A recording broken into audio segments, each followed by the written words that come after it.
Hey y'all, a little bit of a different video today.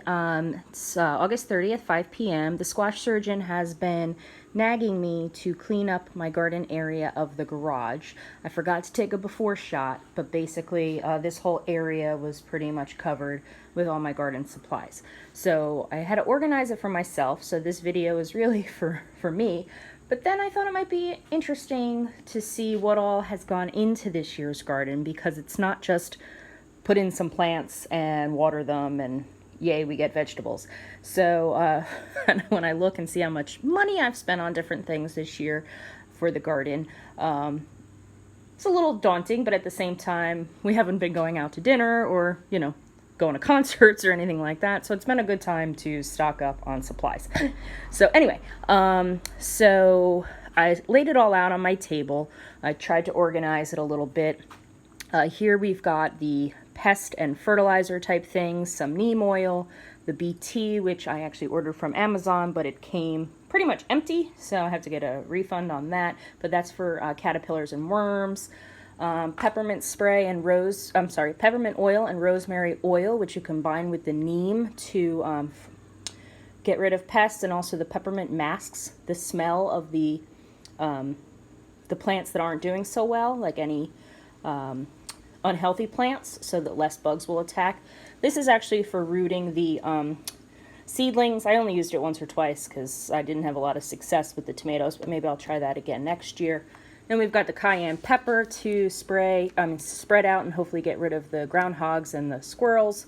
The hydrogen peroxide, which we spray for fungus diseases and pests. The Neptune's Harvest, rose and flowering and tomato vegetable fertilizers, 1 tablespoon per gallon of water every 1 to 2 weeks. And I read that so you do the tomato and the veg in the beginning of the season, and then once everything starts flowering and fruiting, use the rose and flowering.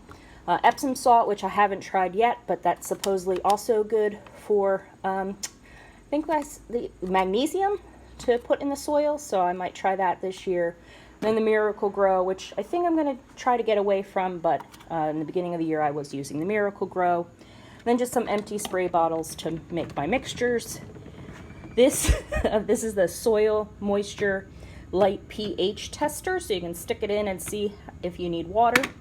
That is my sprayer that I use to make the mixes, to spray everything in the box it came in, and then the box from the native bee barn, which you might have seen hanging up on the main garden. This is the little pouch that I got myself. It's like a little waistband. I usually just honestly use it for my phone so that I can play music, but it also fits my tapes and whatever else I need. Zip ties. We've used a lot of zip ties. This actually isn't garden specific. I stole it from Joe. But all different colors of zip ties, which have come in handy. The clothespins, which we use to attach the netting over the strawberry plants and the tomatoes. So that is the bird netting. And then this is also a netting that I got recently. And then this is the weed block, which we put on the bottom of the containers and also across the whole bottom of the main garden. These ties, in the beginning I didn't like this Velcro. I thought I just wanted regular ties, but it's really been great because you can also take it off and make it different sizes. So I actually ordered 1 roll, and instead of 1 roll they sent me 1 box of 6, so hopefully that'll last me a while. And then this is just a pull tape. This I seem to need a scissor for, so I keep the scissors in my little black pouch. And then this you can just pull. Then I really should just throw these all out, but these are the ties that I've saved to maybe reuse. Now that I've gotten 6 rolls of this, maybe I don't need to reuse. Then we've got the netting, which you saw in the bean garden. We put up this netting, and I just ordered 1 more of those. Some containers I've saved for seed planting.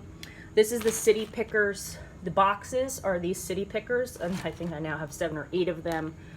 These are the covers that come with the City Pickers that I haven't used, so I saved because it's just kind of like the weed block. That will be handy. Some extra wheels, the paintbrush, and the Q-tips to use to hand pollinate the squash. These fabric pegs, which I put in the peas, that's the first time I've used those, just kind of hold down the chicken wire. This is the little container that I put the spotted lanternflies in when I found them, and they're still there. I think I can throw them out now. Some fabric staples to hold down the weed block. These wood sticks. I'm glad I got the jumbo size. I was just going to get popsicle sticks, and then when I got the jumbo size, it's really better for writing. So this is what I write on when I plant the seeds, so I know what the plant is. The new net bags that I put over the tomatoes for the fruit, so that the birds and the squirrels and other pests can't get at them. So far they're working, so we'll see. I'll keep using those. My scissors, of course. Measuring tape, good for seed planting, just to give me an idea of how far apart the seeds are. These are all the regular garden tools which go in that bucket. So planting and digging, I used the little broom to sweep the ground of the main garden to get that. It was really helpful after the Isaias storm to just get rid of the debris.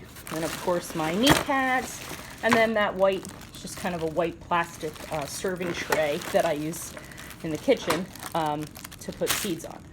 So then we've got the whole big wheelbarrow type thing, and we have a regular standard wheelbarrow.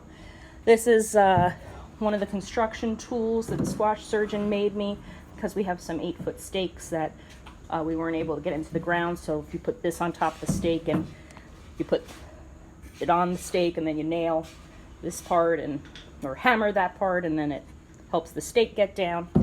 So, and then of course gloves and sunblock and bug spray.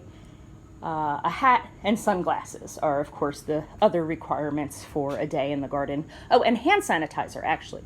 That's actually an important one.